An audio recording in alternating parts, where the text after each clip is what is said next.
میرے والد آج گھر آئے تو بہت خوش تھے۔ مجھے ان کو دیکھتے ہی بہت امید ملتی تھی۔ میں نے ان سے پوچھ ہی لیا کہ ابا جان، آج آپ کے چہرے پر اتنی خوشی کیوں ہے؟ آج ابا گھر آئے تو بہت پریشان لگ رہے تھے۔ انہوں نے کسی سے بھی بات نہیں کی اور سیدھا اپنے کمرے میں چلے گئے۔ میں ابا کے پیچھے پیچھے ان کے کمرے میں گئی تھی، کیونکہ وہ ایسے بھی کبھی گھر نہیں آتے تھے۔ آج وہ وقت سے پہلے گھر آ گئے تھے اور چہرے پر پریشانی کے اتنے آثار تھے کہ انہوں نے بیوی بچوں کو سلام بھی نہیں کیا اور فوراً سے اپنے کمرے میں چلے گئے۔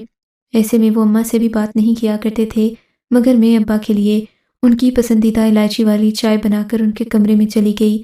مجھے دیکھ کر وہ خوش ہو گئے، پر پھر بھی وہ بہت پریشان معلوم ہو رہے تھے۔ کہنے لگے، بیٹی آ کر میرے پاس بیٹھو، آج میں تم سے ایک بہت خاص بات کرنا چاہتا ہوں۔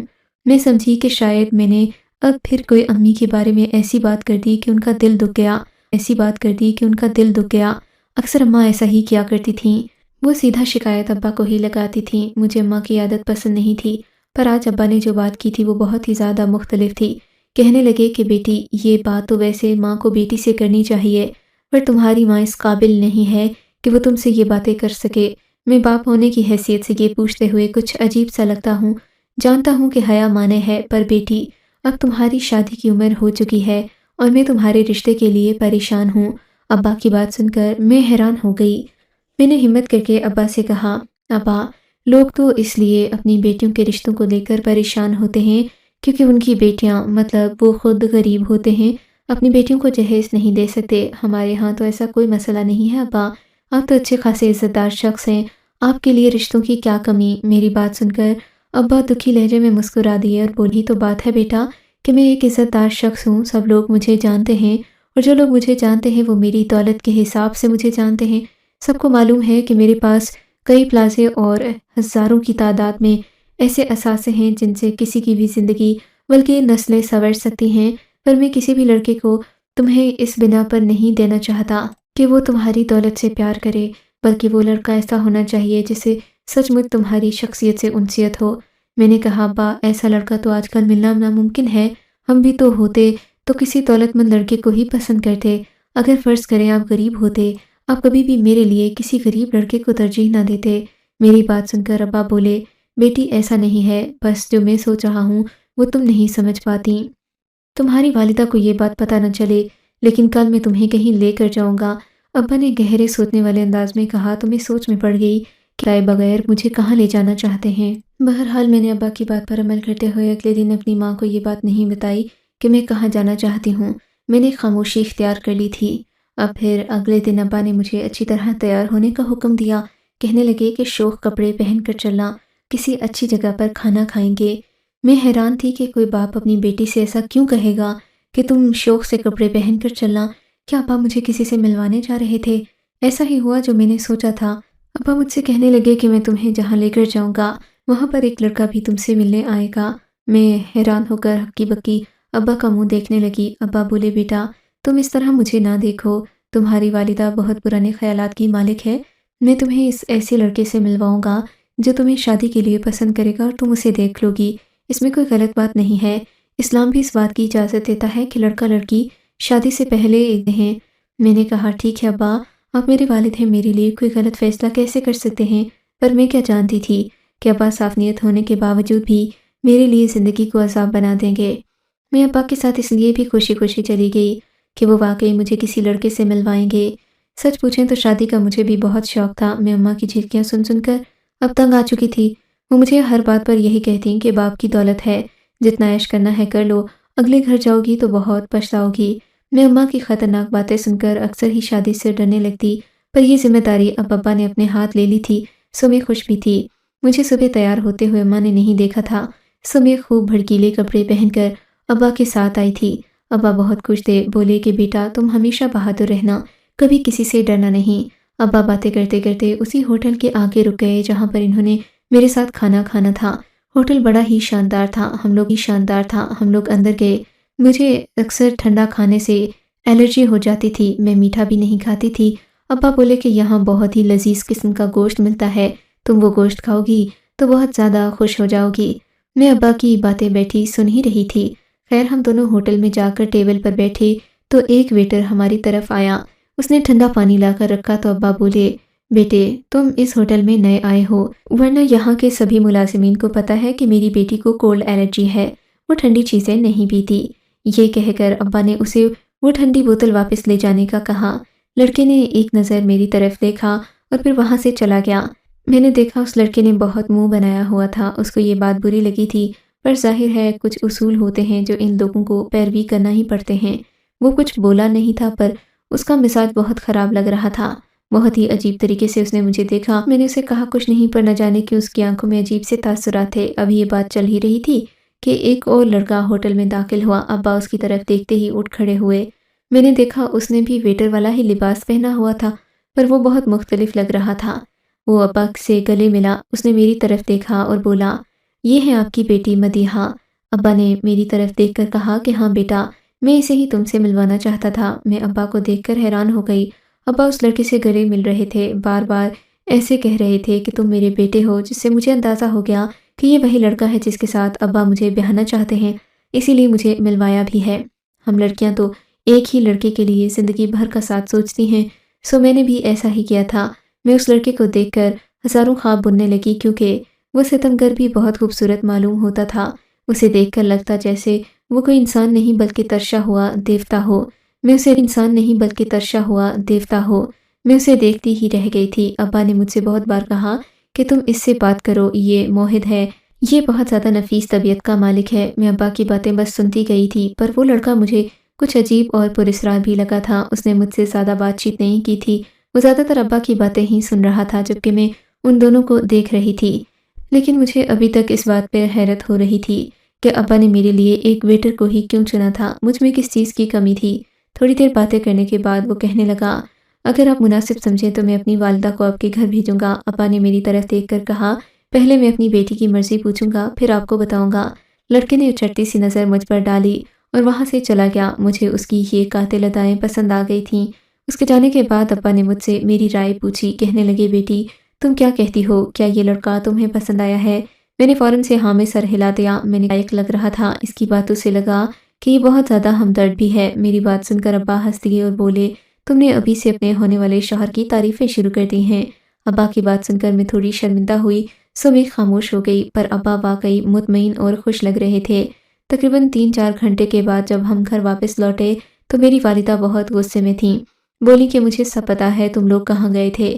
اپنی اماں کی باتیں سن کر مجھے بہت ڈر بھی لگا تھا کہ کہیں انہیں یہ بات پتہ لگ گئی تو میرے لیے قیامت آ جائے گی۔ اماں مجھے دن کو سمجھانا شروع کریں گی اور رات سے صبح ہو جائے گی، پر ان کا لیکچر ختم نہیں ہوگا۔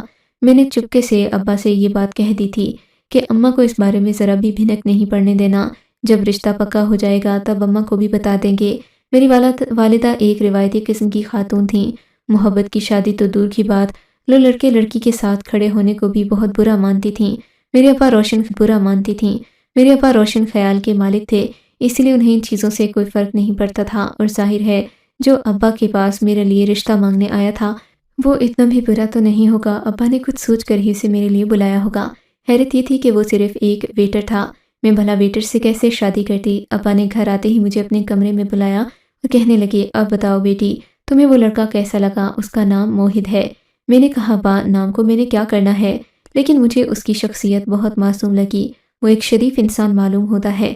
ابا نے میرے سر پر بوسہ دیتے ہوئے کہا، بس بیٹی میں یہی چاہتا تھا کہ تم بھی اس رشتے کے لیے ہاں کر دو۔ یقین کرو موہد بہت ہی مخلص لڑکا ہے، اگرچہ وہ ایک ویٹر ہے، لیکن پاگل لڑکی، تم سے شادی کرنے کے بعد وہ ایک ویٹر کی نوکری تھوڑی نہ کرے گا، وہ تو ایک اچھی جگہ پر اس کی نوکری کروا دوں گا میں، تو وہ عیش کرے گا، لیکن ابھی وہ تمہیں نہیں جانتا۔ اب بات سن کر میں پریشان ہو گئی، کہنے لگے کہ ہاں یہ وہ لڑکا ہے جو بہت ہی ایماندار ہے، اس جگہ پر آئے ہوئے اسے تھوڑا ہی عرصہ ہوا پر اپنے مالکان کو خوش کر دیا ہے اس نے۔ میں ابا کی باتیں سننے میں محو تھی، پتہ ہی نہیں چلا کہ کب رات ہو گئی اور اماں میرے کمرے میں داخل ہوئیں۔ میں ابا کے پاس بیٹھی باتیں کر رہی تھی کہ ماں جی کو غصہ آ گیا، مجھ پر چلاتے ہوئے بولیں کہ تم کہاں گئی تھیں؟ میں نے کہا، ماں میں نے کہاں جانا ہے، چھوٹے موٹے زیورات لینے گئی تھی۔ اماں نے تیوری چڑھا کر مجھے دیکھا اور کہنے لگیں، بیٹی ابھی تمہیں اس عمر میں ان زیورات کی ضرورت نہیں ہے، تم فی الحال اپنی حفاظت کرو، میں تمہاری شادی کسی شریف لڑکے سے کر دوں گی۔ اماں کی باتیں سن کر میرا دل ایک بار پھر سے دھڑکنے لگا تھا۔ اب کیا اماں نے میرے لیے کوئی الگ لڑکا سوچا ہوا تھا؟ یہ بھی ایک الگ سردردی تھی۔ میں نے خاموشی اختیار کر لی۔ رات کو ابا کو بتا بھی دیا تھا کہ اماں کو میری خاموشی ہضم نہیں ہو رہی، پر ابھی تک انہوں نے اس بات کا جواب نہیں دیا تھا یہاں تک کہ صبح ہو گئی۔ ابا نے اماں سے کہا کہ آج ایک خاص مہمان ہمارے گھر آئے گا، ہم نے اس کی خوب سیوا کرنی ہے۔ اماں ابا کے پیچھے ہی پڑ گئیں کہ بتاؤ تم کس مہمان کو بلانا چاہ رہے ہو؟ ابا بولے میرا ایک دوست ہے۔ پھر ابا نے شاید حقیقت بتانا مناسب سمجھی، بولے کہ میں مدیحہ کے رشتے کے لیے ایک لڑکے کو بلا رہا ہوں۔ یہ سن کر اماں چڑ گئیں اور بولی ہاں ٹھیک ہے، 200 لڑکوں کو بلا لو میری طرف سے، لیکن میں کسی ایک کو بھی کھانا پکا کر نہیں دوں گی۔ میرے پاس اتنی طاقت نہیں ہے کہ میں روز ایسے مہمانوں کو نپٹوں۔ خدا کے لیے تم یہ مہمانوں والا سلسلہ چھوڑ دو۔ تب ابا نے اماں کو بتا دیا کہ یہ خاص مہمان ہے، مدیحہ کا رشتہ دیکھنے آئے گا۔ اماں تو جیسے اس بات پر اڑ ہی گئیں، بولی کہ وہ رشتہ دیکھنے نہیں آئے گا، ہم اسے دیکھیں گے اور اپنی بیٹی ہرگز نہیں دکھائیں گے۔ ابا اس بات پر بھی مطمئن تھے۔ ابا جانتے تھے کہ ہوٹل میں اور موہد ایک دوسرے کو آمنے سامنے بیٹھ کر دیکھ چکے ہیں، سو زیادہ دیکھنے کی ضرورت نہیں تھی، نہ ہی اس کو اور نہ ہی مجھ کو۔ اسی لیے ابا مطمئن تھے۔ انہوں نے اماں کی شرط مان لی اور کہا کہ بالکل بھی وہ لوگ ہماری بیٹی کو نہیں دیکھیں گے، یعنی مرد کوئی بھی میری بیٹی کو نہیں دیکھے گا، صرف خواتین آئیں گی رشتہ مانگنے۔ میں بہت خوش تھی، جانتی تھی کہ اسی نے میرے گھر میں رشتہ بھیجا ہوگا۔ وہ واقعی میں حسین ہی تھا، اس کے ساتھ میری زندگی کا سفر اور بھی زیادہ خوبصورت متوقع تھا، پر زندگی میں وہ ہوتا ہے جو ہم نے سوچا بھی نہیں ہوتا۔ میں نے سوچ لیا تھا کہ ابا جیسا کہیں گے ویسا ہی کروں گی۔ اماں نے ہنگامہ تو بہت کیا، اس لڑکے کو دیکھ کر ابا کو یہ بات کہنے لگیں کہ خدا کے لیے اپنی بیٹی کی زندگی تباہ مت کرو، مجھے سمجھ نہیں آتی کہ تم ایک ویٹر سے اپنی بیٹی کو بیاہ کیوں رہے ہو۔ تب ابا نے کہا عورتیں اکثر تمہاری طرح لالچی ہوتی ہیں، لیکن میری بیٹی لالچی نہیں، بہت معصوم ہے، اور تم جیسی چالاک تو ہے نہیں کہ اپنے شوہر کو اپنے سامنے ہی رکھے، اس کو اپنی مٹھی میں باندھ کر رکھے۔ کچھ نہیں آتا۔ یہ بات سن کر اماں کو بہت برا لگا، انہوں نے ابا کو برا بھلا کہنا شروع کر دیا۔ بات خاندانوں تک پہنچ گئی اور باقاعدہ اماں کی اور ابا کی لڑائی ہونے لگی تھی۔ اماں کہنے لگیں کہ میں اس گھر کو چھوڑ کر چلی جاؤں گی۔ اماں اس بات پر بہت پریشان تھیں، وہ شاید میری شادی اس لڑکے کے ساتھ نہیں کرنا چاہتی تھیں، پر ابا نے کہا کہ غریب لوگ مخلص ہوتے ہیں، سو میں مدیحہ کی شادی اسی سے کروں گا۔ یوں لاکھ رکاوٹوں کے باوجود بھی میری شادی میرے شوہر کے ساتھ طے پا گئی تھی۔ ان کا نام موہد تھا، یہ بہت زیادہ نفیس طبیعت کے مالک تھے۔ میں تو ان سے مل کر خوش ہی ہوئی تھی، لیکن اب میری شادی ہو رہی تھی تو میرا دل آنے والے دنوں کے بارے میں سپنے سجو رہا تھا۔ میں جانتی تھی کہ میرے شوہر کے ساتھ میری زندگی بہت خوبصورت گزرے گی، لیکن شادی کی رات ہی ایک ناخوشگوار واقعہ پیش آ گیا۔ میں اپنے شوہر کے بارے میں سوچ رہی تھی کہ وہ کب آئیں گے، جب کمرے کا دروازہ کھلا، لیکن مجھے کوئی نظر نہیں آیا۔ مجھے لگا جیسے کوئی آ گیا۔ مجھے یہ دیکھ کر بہت عجیب سا لگا تھا، پر میں اسی طرح کمر اکڑا کر بیٹھی رہی۔ تھوڑی دیر کے بعد میرا شوہر کمرے میں داخل ہوا، اس نے آتے ہی کمرے کو کنڈی لگا دی۔ اسے دیکھ کر لگ رہا تھا جیسے وہ بہت جلدی میں ہو۔ کہنے لگا تم جلدی سے اپنا میک اپ اتارو، میں اور تم باہر کھانا کھانے جائیں گے۔ میں نے کہا موہد آپ کا دماغ تو ٹھیک ہے، آج ہماری شادی ہوئی اور ہم باہر کھانا کھانے جائیں گے؟ میں ان کی بات سن کر ہنس پڑی۔ ہاں آج بہت مزہ آنے والا ہے۔ میں نے اپنے شوہر کی طرف دیکھا، وہ بہت خوش لگ رہا تھا، لیکن پھر کہنے لگا کہ اوہو یہ تو میں بھول ہی گیا کہ ہمارے گھر کے آس پاس کے سبھی بازار 10 بجے کے قریب بند ہو جاتے ہیں، ابھی تو صرف چائے یا کافی ہی ملے گی۔ میں نے کہا میں چائے اور کافی کے لیے کہاں جاؤں، اتنی دور میں سفر نہیں کر سکتی، اس وقت میں تھکی ہوئی ہوں۔ اگر آپ چاہتے ہیں کہ آپ مجھے کچھ کھانے کے لیے لاتے تو بھلے چائے یا پھر کافی لے آئیں۔ کہنے لگے ہاں ضرور، میں تمہیں اچھا ٹھنڈا سا روح افزا پلاتا ہوں۔ میں اپنے شوہر کو یہ نہیں بتانا چاہتی تھی کہ مجھے ٹھنڈی چیز سے الرجی ہے۔ میں نے خاموشی اختیار کر لی، کہا کہ صحیح ہے آپ لے آئیں، میں پی لوں گی، پر میرا دل گھبرا رہا تھا، ٹھنڈی چیز سے مجھے فوراً ہی طبیعت بہت زیادہ خراب ہو جاتی تھی۔ پھر میں نے سوچا آج شادی کا دن ہے، پی ہی لیتی ہوں۔ میرا شوہر تھوڑی دیر کے بعد ٹھنڈا روح افزا لے کر آ گیا، کہنے لگا تم جلدی سے پی لو، میں نے تم سے بہت ساری باتیں کرنی ہیں۔ پر جیسے ہی میں نے وہ ٹھنڈا روح افزا پیا، مجھے بہت زیادہ تکلیف ہونے لگی، یہاں تک کہ مجھے کھانسی شروع ہو گئی۔ یہ دیکھ کر میرا شوہر گھبرا گیا، بولا تمہیں تو بہت سخت قسم کی بیماری ہے، اس کا مطلب یہ ہے کہ تم ساری زندگی کچھ ٹھنڈا نہیں کھا پی سکتی۔ میں نے کہا جی بالکل، اس کا یہی مطلب ہے، پر مجھے یاد نہیں رہا تھا، میں شادی سے پہلے آپ کو اس بیماری کا بتا دیتی تو آپ کو دھوکہ نہ ملتا۔ میں اپنے شوہر سے بہت شرمندہ تھی کیونکہ آج پہلے ہی پلایا تھا جس کے بدلے میں مجھے کھانسی لگی تھی۔ میرے شوہر نے بہت باتیں کی، اتنی خوبصورت باتیں میں نے زندگی بھر نہیں سنی تھیں، پر ٹھنڈا روح افزا پینے کی وجہ سے مجھے بار بار کھانسی آنے لگی۔ کھانسی کی وجہ سے میری تقریباً اس خوبصورت رات کو تو میں بھول ہی گئی تھی، میرا دھیان صرف اپنے گردوں پھیپھڑوں کی طرف تھا۔ یہ دیکھ کر میرا شوہر بیزار ہو گیا، بولا کہ میں تمہیں دوا لا کر دیتا ہوں، تم الرجی کی دوا پی کر سو جاؤ، اس سے تمہیں آرام آئے گا۔ میں نے کہا یہ بھی اچھی بات ہے، آپ کہیں گے تو میں پی لوں گی، پر مجھے آج تک الرجی کے بارے میں کسی ڈاکٹر نے کوئی دوا نہیں دی تھی۔ سب نے کہا تھا بس آپ نے ٹھنڈے سے پرہیز کرنی ہے۔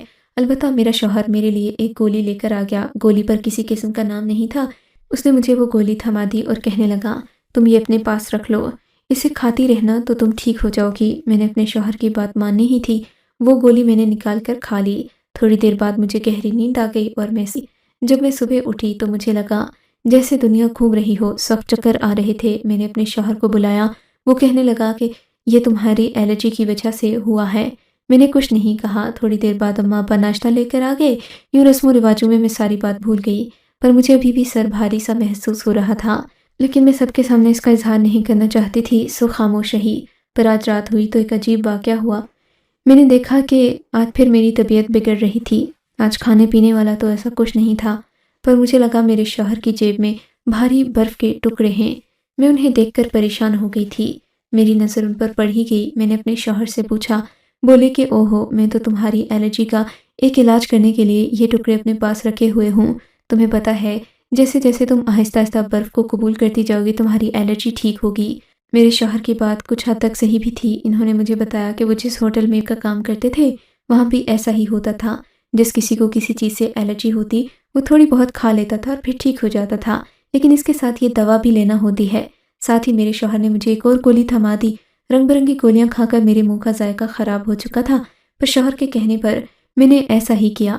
لیکن رفتہ رفتہ مجھ پر ساری حقیقتیں کھلنے لگیں جو کہ میں نے سوچی بھی نہیں تھیں۔ میرا شوہر بار بار میرے والد سے ایک ہی بات کرتا کہ وہ جائیداد کب ان کے نام کریں گے۔ میں سوچتی تھی کہ شاید میرا شوہر میرے لیے ایسا کہتا ہے، پر ایک رات میں نے اپنے شوہر کو کسی سے بات کرتے سنا۔ جب میں نے اس سے پوچھ گچھ شروع کی تو پتہ چلا وہ تو کسی لڑکی سے بات کر رہا تھا۔ لڑکی کوئی اور نہیں، اس کی پہلی بیوی تھی۔ مجھے تو اس نے پیسے کے لیے استعمال کیا تھا۔ میرے ابا کے پیسے ہتھیا کر وہ ایک نئی زندگی اپنی پہلی بیوی کے ساتھ شروع کرنا چاہتا تھا۔ اس بات نے جتنا مجھے دکھ دیا وہ میں سوچ بھی نہیں سکتی۔ میں نے سوچا تھا کہ شاید یہ شخص میرے ساتھ مخلص ہوگا کیونکہ یہ غریب ہے، پر وہ غریب ہونے کے ساتھ ساتھ ایک نہایت خبیث طبیعت کا مالک تھا۔ میں نے اپنے شوہر سے طلاق لے لی۔ آج کل میرے ابا پھر سے میرا رشتہ ڈھونڈ رہے ہیں، پر مجھے اپنے بوڑھے باپ پر ایک طرح سے ترس اور رحم بھی آتا ہے۔ کاش میں بیٹا ہوتی تو ابا کی مدد کر سکتی۔ کہاں کہ میں ابا پر بوجھ بنی ہوں اور صبح شام مجھے ایک عجیب سا احساس سے ندامت ہوتا ہے۔